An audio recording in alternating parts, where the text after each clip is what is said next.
Assalamualaikum warahmatullahi wabarakatuh. Saya Anissa dari alih jenjang D4 Fisioterapi di Poltekkes Jakarta 3. Di sini saya akan menjelaskan beberapa mekanisme.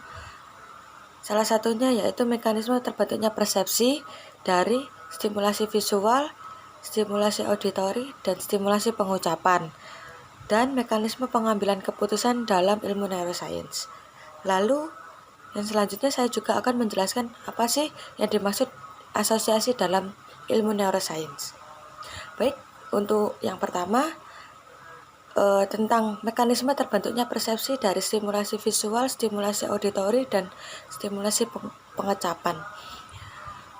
Dari tiga stimulasi tersebut sebenarnya hampir sama, yaitu awal ada suara masuk ke telinga atau kita melihat sesuatu, itu adalah suatu stimulasi yang akan masuk ke indera-indera kita, lalu akan diterima oleh saraf-saraf tepi yang dialirkan atau akan diteruskan menuju otak di bagian lobus occipital dan temporal atau sering disebut sebagai primary cortex. Setelah di primary cortex, stimulus-stimulus itu tadi akan diproses di bagian parietal dan frontal.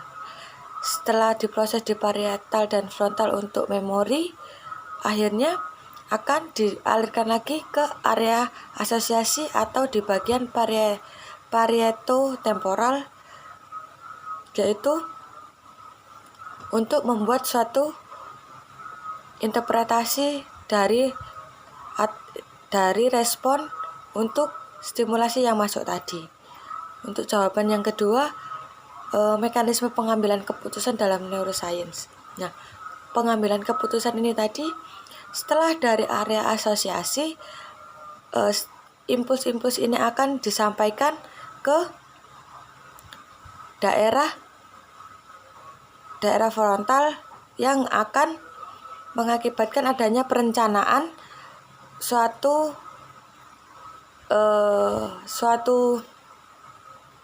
pergerakan untuk merespon stimulasi yang masuk tadi yang akan dialirkan ke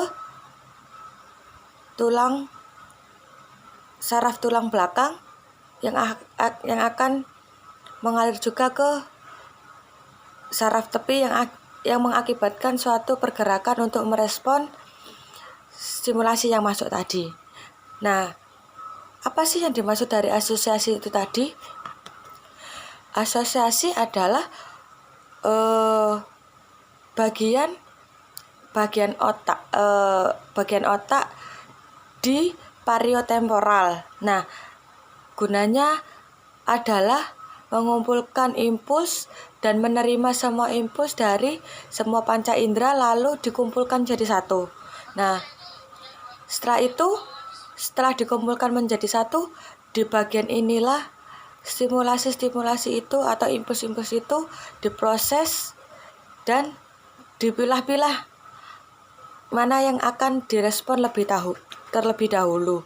Nah, setelah sampai situ, akhirnya akan dialirkan dari keputusan dari area asosiasi akan disalurkan lagi ke daerah frontal yang akan menghasilkan analisa dan pergerakan. Begitu saja dari saya, Anissa. Terima kasih. Wassalamualaikum warahmatullahi wabarakatuh.